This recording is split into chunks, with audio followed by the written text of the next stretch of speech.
You remember the sound. You will never, for the rest of your life, forget the sound. It wasn't the screech of tires or the shriek of twisting metal. No, the sound that has been carved into the very bedrock of your memory is the sound of your own voice. A raw, primal thing you didn't know you were capable of making as you watched the paramedics load her into the ambulance. Her name was Lily, and she was your whole world.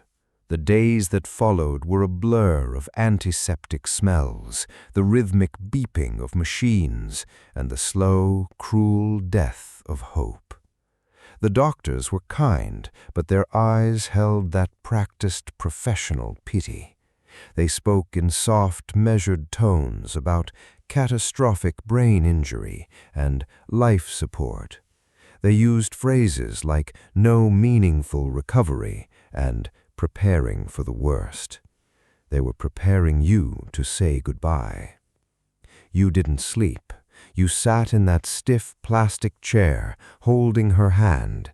It was warm, but it was a mechanical warmth, a byproduct of the machines pumping and breathing for her. Her chest rose and fell in a rhythm that wasn't hers.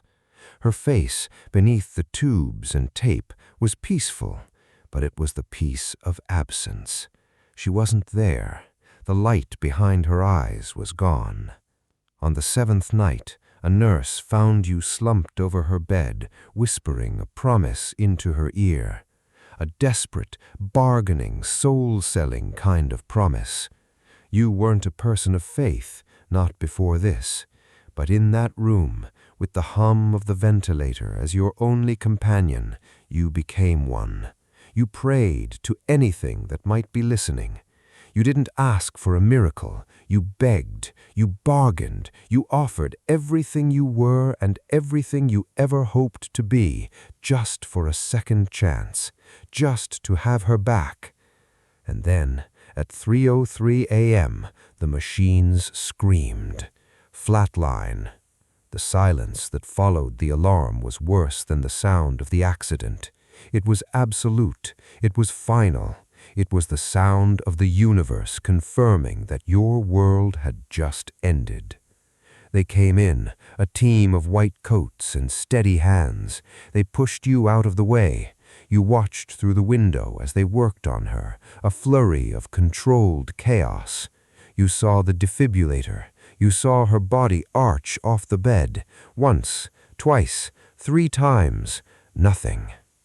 The lead doctor, a man with a gray beard and eyes that had seen 1,000 endings, finally looked up. He walked to the door, his face a mask of professional solemnity. You already knew what he was going to say. You could feel the words forming in the air, heavy and cold. "I'm so sorry," he began. "We did everything we could. The time of death is 3:17 a.m. You didn't cry. You were hollow. You were an empty shell standing in a brightly lit hospital corridor. You just nodded. You turned to go back into the room to say a final goodbye to the shell that was left behind. But as your hand touched the door, a sound stopped you cold. Beep. It was soft, tentative, but it was there. You and the doctor both froze, our eyes darting to the cardiac monitor. The line, which had been a flat green ribbon of death, was no longer flat. It was jumping, a small, unsteady rhythm. Beep, beep, beep. The doctor's face went pale. He rushed back to the bed, checking her pulse, her eyes. "That's impossible," he muttered. The nurses looked at each other, a current of something that looked like fear passing between them. Not confusion, not surprise, fear. You pushed past them and took her hand again. It was cold, icy cold. The room was warm, but her skin was like marble pulled from a winter crypt. You looked at her face. Her eyes were open. They were open and they were looking at the ceiling. but they weren't the same. Lily had eyes the color of warm honey. These eyes were a pale, milky brown, like creek water after a storm, and they were wide, too wide, unblinking.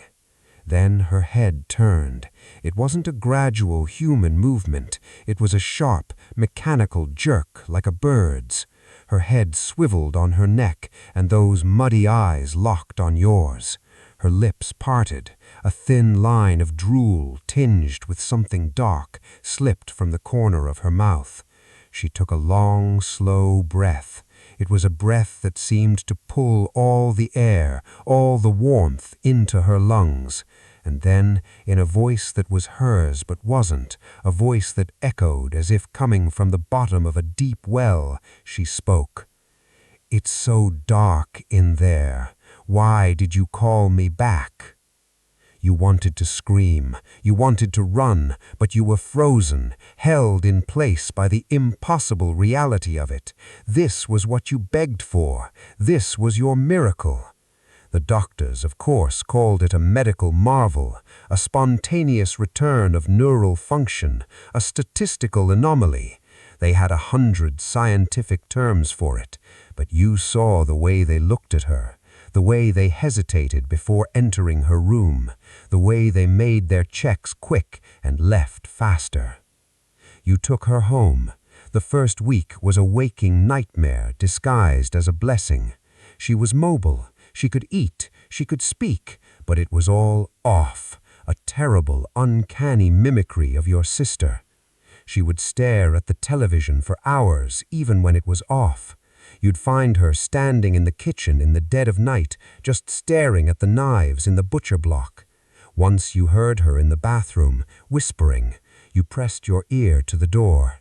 It wasn't words you heard, but a stream of wet, clicking sounds, like someone trying to speak underwater. One night, you mustered the courage to ask her. You were sitting across from her at the dinner table. She was eating a bowl of soup, her movements jerky and imprecise, the spoon clinking against her teeth. You said to her, your voice trembling, "Lily, do you remember the accident?" She stopped. The spoon hovered halfway to her mouth. She slowly lowered it back into the bowl, the ceramic clinking with a sound that felt too loud. She looked up at you, and for a fleeting second you saw it, a flicker of something behind those muddy eyes. Recognition, pain. It was gone in an instant, replaced by that uncanny placid blankness. "I remember a door," she said, her voice flat, "a big black door. It was warm on the other side, like being held. I was so tired, I just wanted to sleep. But I heard you calling me. I heard you begging." A long pause. "So I had to come back. But the door, it was heavy. Something held it open for me, and when I came through, it followed." The spoon in your hand clattered to the table. What are you talking about? What followed?" She smiled. It was a ghastly imitation of a smile, a stretching of lips that didn't reach her eyes. "Don't you feel it?" she whispered, leaning forward. The temperature in the room seemed to plummet. "Don't you feel it, watching from the corners? It's always waiting. It's just waiting for me to forget how to be her." You wanted to believe she was traumatized, confused, that it was brain damage manifesting as paranoid delusions. You wanted to believe that so badly. That's when the scratching started. It was faint at first, coming from inside the walls of her room. You'd ask her about it, and she'd just tilt her head, that bird-like motion, and say, "It's just trying to find a way in. It gets confused. It thinks I'm still on the other side." You stopped sleeping. You spent your nights on the couch, staring at her door, listening. The scratching would come and go. But one night, it stopped. The silence was worse. You crept to her door and peered through the crack. The room was dark, but you could see her silhouette sitting up in bed. She wasn't moving. She was just sitting. Then a low, guttural voice came from her throat. It wasn't her voice. It was something older, something that sounded like rocks grinding together deep underground. It spoke in a language you've never heard, a language full of wet consonants and hissing vowels. It was a conversation. She was talking to something, and it was talking back. You threw the door open, flicking on the light. Lily was sitting there, perfectly still. She looked at you, and in her own voice she asked, "What's wrong?"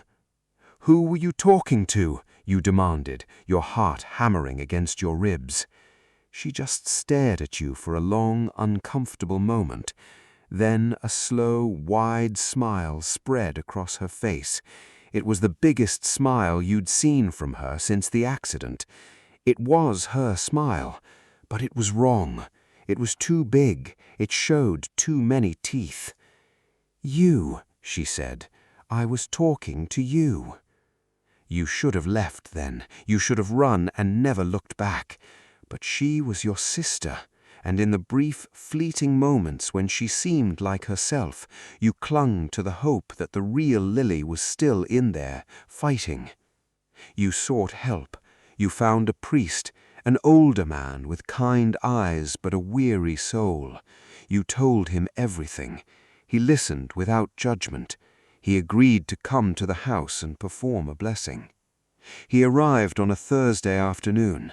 Lily was in her room. The priest stood in the living room, sprinkling holy water and murmuring prayers in Latin. The air felt thick, heavy. As he moved towards the hallway leading to her room, he stopped dead. He looked at you, and for the first time you saw genuine terror in his eyes. "There's something in the walls of this house," he whispered. "It's not just in her. It's in the space around her. It's woven into the place." He continued, his voice more urgent now. He reached her door and began the prayers for protection. As he spoke, the scratching started, but it wasn't in the walls this time. It was coming from inside her room, a frantic, furious scratching like claws on wood. Then a crash. You both rushed in. Lily was standing in the corner, her back to you. Her dresser mirror had been shattered, glass shards all over the floor. The priest held up his cross, his hand shaking. "In the name of God, I command you to show yourself." Lily turned around. Her face was a mask of fury, but it wasn't her fury. Her eyes were completely black, not dark brown, black, like two pools of crude oil. She smiled, and this time her smile kept going, stretching further than a human mouth should go. Black fluid, thick and syrupy, began to drip from her nose, her ears, the corners of that impossibly wide mouth. She took a step towards the priest, and her voice, layered with that grinding, ancient sound, filled the room. "You have no authority here, little man. She called us. She begged for us. This shell is an open door, and you cannot close it." The priest tried to stand his ground, reciting a louder prayer. The thing wearing your sister lunged, not at him, but at the wall. It slammed its hands, Lily's hands, against the drywall, and the scratching started again. But it was different. It was inside the walls, traveling, moving. You heard it skittering up into the attic, down into the basement. The entire house groaned, as if it was a living thing in pain. The priest grabbed your arm and pulled you out of the house. He was pale, drenched in sweat. "You cannot stay here," he panted. "That is not your sister. It's a doorway, a wound in the world, and whatever came through, it's been busy. It's made a nest." You spent the night in a motel. You didn't sleep. You just stared at the ceiling, the priest's words echoing in your head. A nest. What did that mean? The next morning you drove back. You had to see. You had to know. The house was quiet, eerily quiet. You called her name. Nothing. You walked to her room. The door was open. She was sitting on the edge of her bed, facing the corner. She was rocking back and forth, gently. "Lily," you whispered. She stopped rocking. Her head twisted an impossible 180 degrees, like an owl, until she was facing you. Her face was clear. The black oil was gone. Her eyes were their normal color. She looked tired, scared, and more like herself than she had in weeks. Your heart soared with a desperate, foolish hope. "I'm so tired," she whimpered, her voice small and broken. "It won't let me sleep. It talks to me all the time. It shows me things. It wants me to let it in completely." You rushed to her, kneeling in front of her. "I'm here. I'm going to fix this. I'm not leaving you." She placed a cold hand on your cheek. She smiled, a small, sad, genuine smile. "I know you won't. That's what scares me." She leaned in close, her lips brushing your ear. Her whisper was so faint you almost couldn't hear it. "It's not in the walls anymore." You felt it before you understood it, a presence behind you, a shape in the doorway you had just walked through. It was tall, too tall. It had to stoop to fit under the frame. It was made of darkness so complete it seemed to drink the light from the room. And from within that darkness you saw them, eyes, dozens of them, small, wet, glistening eyes, all blinking at different times, all fixed on you. The air turned arctic. Your breath plumed in front of your face. Lily began to shudder, her body convulsing. The thing in the doorway didn't move. It just watched. It was waiting. Lily's shuddering stopped. She went limp in your arms. Then slowly her head lifted. Her eyes were closed. When they opened, they weren't black. They weren't muddy. They were honey brown, warm, human, and filled with a love so profound it broke your heart. For one single fleeting second, it was her, the real Lily. She looked at you, and in her own true voice she whispered, "Run." The smile that followed wasn't hers.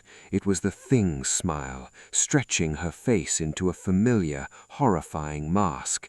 It didn't speak. It didn't need to. You could feel its satisfaction radiating off it in waves. The trap was sprung. You tried to move, to obey her final command, but your legs wouldn't work. You were frozen, just like in the hospital. You were staring into the face of your sister, but the thing looking back was ancient, hungry, and patient. It had waited in the dark, and you had delivered it exactly what it wanted. You had given it a reason to stay. You had given it an anchor. And now it was done playing. It leaned forward, its cold lips brushing your forehead, and in a voice that was a chorus of whispers, it said, "Thank you for calling us back.